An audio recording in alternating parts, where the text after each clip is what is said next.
राक्षस, दैत्य और दानव में अंतर है। तीनों को हम एक ही मान लेते हैं। देवताओं को सुर कहा जाता है, उसके दुश्मन असुर कहलाते हैं। दैत्य और दानव के साथ राक्षस भी असुर की गिनती में आते हैं, लेकिन वो कश्यप ऋषि की संतान नहीं थे। ब्रह्मांड के सृजनकर्ता ब्रह्मा ने समुद्र के जल और उसके प्राणियों की रक्षा के लिए विभिन्न शक्ति वाले प्राणियों की रचना की थी। विधाता ब्रह्मा ने उनसे पूछा, क्या तुम जल की रक्षा करोगे? उनमें से जिसने रक्षामः जवाब दिया, वो रक्ष या राक्षस कहलाएं। वही बाकी ने यक्षामः जवाब दिया, उन्होंने पूजा करने की जिम्मेदारी संभाली, वो यक्ष कहलाएं। जल का संरक्षण करने वाले ये जीव पवित्र माने जाते थे। ब्रह्मा ने राक्षस का नेतृत्व करने हेति और प्रहेति का सृजन किया।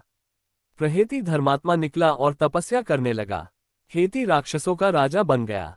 वही ब्रह्मा के मानस पुत्र मरीचि के पुत्र थे कश्यप। कश्यप ने ब्रह्मा के दूसरे मानस पुत्र राजा दक्ष की पुत्रियों से विवाह किया।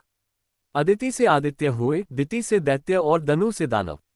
आदित्यों ने शचीपति इंद्र के नेतृत्व में देव स्थान प्राप्त किया, तभी से उसके सौतेले भाई और उनके वंशज देवताओं के दुश्मन हो गए।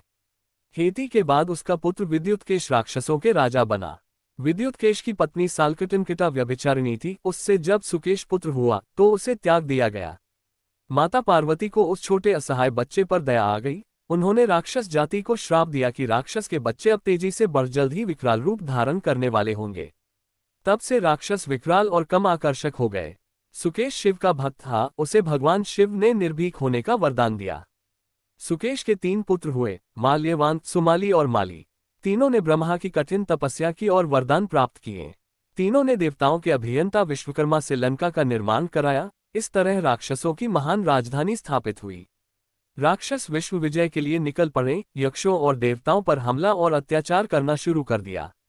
देवता अर्थात सुरों के विरुद्ध होने पर राक्षसों को भी असुर में गिना जाने लगा। देवता अंत में भगवान विष्णु की शरण में गए। फिर राक्षसों और देवताओं में भयंकर युद्ध हुआ। भगवान विष्णु के हाथों माल्यवान और माली मारे गए। लंका की सत्ता यक्षों के राजा कुबेर के हाथ आ गई।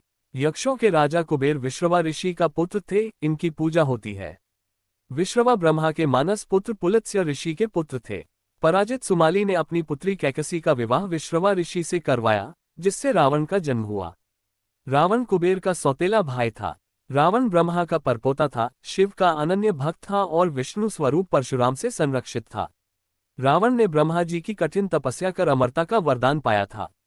एक महान योद्धा और मायावी शक्तियों के स्वामी होने के साथ ही रावण महाज्ञानी, कवि और संगीत प्रेमी भी था। शिव जी की प्रसिद्ध स्तुति शिव तांडव स्तोत्र रावण की ही रचना है। रावण के नेतृत्व में राक्षस जाति पुनः एकत्रित हुई और लंका पर हमला कर डाली। कुबेर भाग निकले, लेकिन रावण को सोने की लंका और उसका पुष्पक विमान मिल गया। कुबेर को पता था कि वह रावण से सिर्फ एक ही जगह सुरक्षित है। वो स्थान था भगवान शिव का निवास कैलाश पर्वत। कुबेर यक्षों के साथ लंका से काफी दूर वहीं डेरा डाल दिए। सुमाली राक्षसों का राजा बना। उसकी मृत्यु के बाद उसका नाती रावण राक्षसों का राजा बना। रावण अपने मामा लोगों के सानिध्य में लंका का पर शासन करने लगा। आगे की कथा आप सबको पता ही है।